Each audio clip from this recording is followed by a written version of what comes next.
If you're receiving Social Security disability benefits, otherwise known as SSDI, I really need you to listen to this message. The Social Security Administration recently announced the new updated rules for 2026, and that's what I'm going to talk about here in this video as it pertains to SSDI beneficiaries.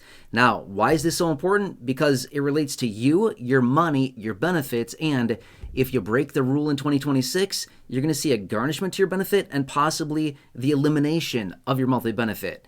If that didn't catch your attention, I'm not sure what else would. So therefore, let's jump into and get to the details of this. Remember this, I'm not here to scare anybody. I'm here to give you the details as far as the new rules out of Social Security so you can avoid any potential garnishment or reduction to your benefit in any way, shape, or form.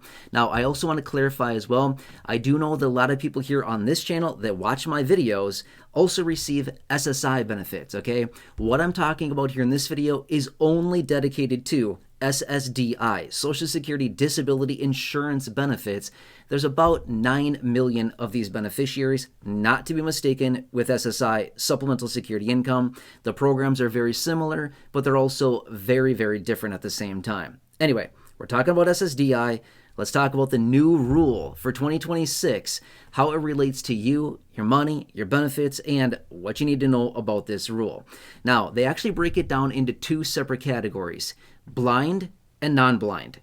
You need to know which category you fall into. Now, probably not going to be all that difficult to figure out which category you fall into. My way that I would figure this out is just, why are you receiving benefits? Is it because of a disability other than your eyesight, your vision, low vision, vision loss, blindness? Or are you receiving it because of that, right? So just think about it as in, why are you getting the benefit in the first place? If it's because of your vision, like me, that's my situation, blind, retinitis pigmentosa, so I fall into the blind category, right? Okay. If you're getting benefits because of a different disability, then you would fall into the non-blind category. Anyway, I know that sounds super basic, but we need to hammer that out because it's actually, honestly, a very, very important detail here. Okay. Now we need to talk about the earnings thresholds and what they consider as SGA. SGA stands for Substantial Gainful Activity. Okay, now we're going to talk through the current levels for 2025 and then the new updated levels in 2026. Now, if you happen to be watching this video at some point in 2026, to be fair with you, I'm filming this video at the end of 2025, but all of these numbers I'm talking about here in this video are relevant for the entire year of 2026. January through the end of December 2026 is when these numbers will be fully in effect. Okay, so the earnings thresholds, what do I mean by this? This is earned income that you can have in conjunction with your regular monthly benefit. However, if you exceed these thresholds, you are then engaging in what they call SGA, Substantial Gainful Activity, and that's where they come in and start questioning your need for SSDI benefits. And if you exceed the threshold, number one, they're probably going to garnish your benefit. Number two, you might even lose your benefits completely, okay? That's why this is so incredibly important. All right. So for 2025, as a non-blind SSDI beneficiary, you could have earned income in the amount of up to $1,620. That was in 2025. The new rule for 2026, it goes up by $70 whopping dollars. This is on a monthly basis, by the way. You can now earn up to $1,690 a month, which is what they consider SGA in 2026, okay? So you can earn up to the threshold, but if you exceed it, that's when problems are going to start happening. When they say, oh, look at that, you've earned quite a bit of money here, we're going to start questioning your need for SSDI benefits, because if you're working that much and if you're earning that much, they're going to start to say, hey, do you really need SSDI benefits in the first place? Yeah, you want to avoid that, okay? That's when you're going to get the dreaded letter from Social Security that says, we've overpaid you because we see that you've got a bunch of income here, okay? Please be very careful. Obviously, there's a whole bunch of other reasons why you may get an overpayment letter, but that's one of them. Okay, that's non-blind. $1,690 per month of earned income aside from your monthly benefit. Now, what I also want to point out really quickly is this is gross earned income. What I mean by that is total income before deductions, okay? You can have earned income. You can work as an SSDI beneficiary. There's no rule that says you can't. You absolutely can. You just can't earn over the threshold. Well, I guess you can if you want to, but if you do, just recognize your benefits will be cut and possibly even eliminated. Okay, that's non-blind. Okay, that's non-blind. And yes, you can still get your benefits in conjunction with your earned income there. Okay, but if you exceed the limit, you know what I just said. Okay. All right, now we need to talk about blind beneficiaries, blind SSDI beneficiaries. Okay, if you fall into the blind category, as in you're getting disability benefits, SSDI, because of low vision, blindness, visual impairment, whatever it happens to be, low vision, then you'd probably fall into the blind category. Now, in 2025, you could earn up to $2,700 per month is what they considered SGA, substantial gainful activity. However, in 2026, they are raising the earnings limit for blind SSDI beneficiaries by $130 up to $2,830 per month of gross earned income aside from your monthly benefit that you can have as earned income without any impact to your monthly benefit. However, if you earn over that threshold, then guess what? You know what I'm about to say.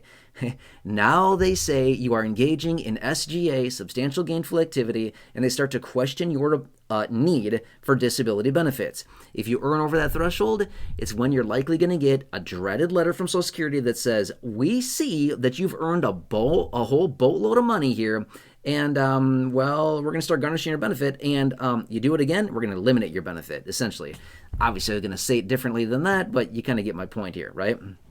So anyway, again, they're increasing it by $130 from $2,700 right now in 2025 up to $2,830 per month of gross earned income aside from your monthly benefit. If you earn over that, you're at risk of losing your benefit.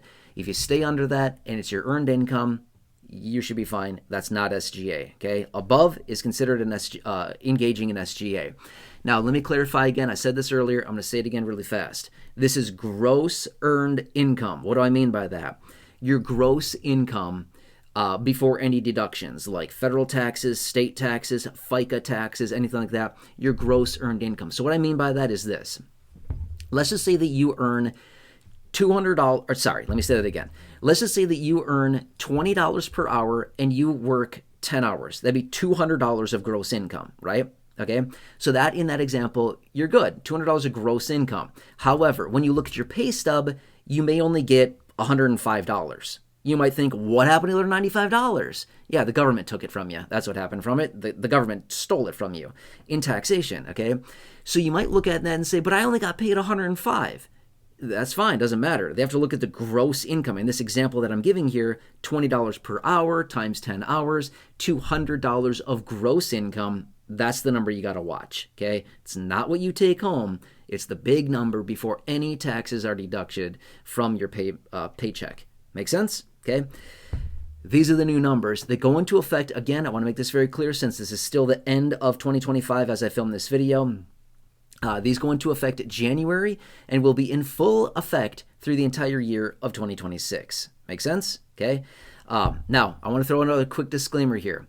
If you are an SSDI beneficiary, whether you're currently working, you're going to start working, you're going to increase your income, you're going to get a job, whatever it happens to be, change your job, whatever it is, if I can give you one recommendation, call Social Security. Before you start anything, before you change a job, if you get a pay increase, please call Social Security. Do this. It's very, very important. You're not in trouble. I promise you that. You're not in trouble. I've personally done this multiple times in my life, okay? As an SSDI beneficiary, I have literally called Social Security multiple times and said, hey, check it out. Gonna get some jobs. I'm gonna get some income here. I'm gonna start working and I'm gonna make some money. And they're like, Dala holla, no problem. How much you gonna earn? And I'm like, I don't know, as much as I possibly can. Why? And they're like, well, you can earn up to this threshold, but if you do, you're gonna get a garnishment. Okay, I'll earn right up to the limit then, right?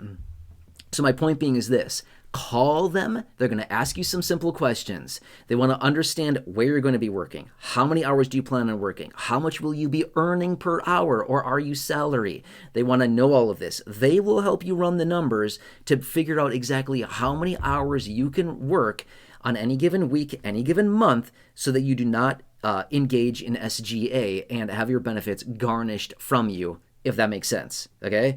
So just take all this into consideration and think about it, but I would highly, highly, highly recommend if you change your job, get a pay increase, you're getting a job, you're going to start working, you're going to start selling junk online. I don't really care. Income is income. Do it. I mean, seriously, hustle. Come on, right? But my point being is that please protect yourself, protect your benefit, call Social Security, tell them your intentions. You're not in trouble. I promise you, I've done this many times. I've talked to people and said, I'm going to make some dollars. And they're like, all right, go for it. But tell us the details, right? You're not in trouble until you break the rule. Then you're in trouble. Yeah. Okay? Anyway, trying to help you protect your benefit here. All right, anyway, as an SSDI beneficiary, I also want to throw something else out there. If you've been receiving SSDI benefits for at least 24 months, you're probably on Medicare. Well, you probably see this phone number right here on the screen. If you're blind like me, you probably don't see it because I don't see it either, okay? Can't see anything. Anyway, down below in the description or the top of the comment section, for those of you that are blind or visually impaired, I have the phone number there for you. Voiceover or talk back on your phone. Should be able to read that phone number for you, no problem. Otherwise, I'll tell you right now. Write it down, 844-731-4987. Again, 844-731-4987. 4987 for those of you that are blind and visually impaired. I always appreciate when somebody reads something because I can't see it anyway. So anyway, if you're on Medicare, we're still here in annual enrollment for right now for the upcoming year here, okay? So if you're on Medicare, this is not just about seniors. It's about disability beneficiaries as well. If you're on Medicare, I got a phone number here on the screen. It also says on the little picture next to me, it says free Medicare help with the phone number I just gave, 844-731-4987. Okay? My point being is that call that phone number if you're on Medicare, get some free help, free, 100% free help to make sure that you're properly covered for the upcoming year. I'm not sure about you. In my personal situation, plans change all the time, okay? I've said this before in other videos. It's very, very important to me as somebody with retinitis pigmentosa to make sure that I have proper coverage, vision coverage within the plan that I have aside from Medicare to make sure that I can still see the retina specialist that I want to see. The same guy I've been going to for like, I don't know, 15, 18 years probably. I've been going to the same guy all the time, right? I want to keep going to him. Believe it or not, he's been in and out of network so many times over the last, call it 18 years or so. I've changed my plan all the time so that I'm consistent with what his office, he is still covered with the insurance that I need. My point being is that whatever your disability is, I'm guessing you probably have a specialist that you go to. That specialist probably goes in and out of network. Mine does. I just told you that. The retina specialist that I go to. My point being is that please make sure you get a review of your Medicare plan. Again, I got the phone number here on the screen that I'm pointing to right now. Again, for those of you that are visually impaired and can't see what I'm pointing to. Anyway, my point being is that the phone number's down below at the top of the comment section and down below in the description.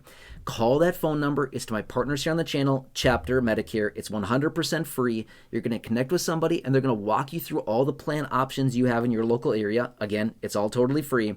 And they're going to find you the best plan at the best price with the best options, the best coverages, whatever it is that you need, so you can still see your specialists, your doctors, the coverages that you need, the offices, the clinics, the hospital systems. So incredibly important, especially with somebody with a disability. You need to make sure that your doctors, providers, everything that you need is still within network and covered. If you have different procedures or medical visits that are something, maybe a little bit more unique based on your disability, whatever it happens to be, you got to make sure that these are covered, okay? So incredibly important for everybody, especially people with disabilities.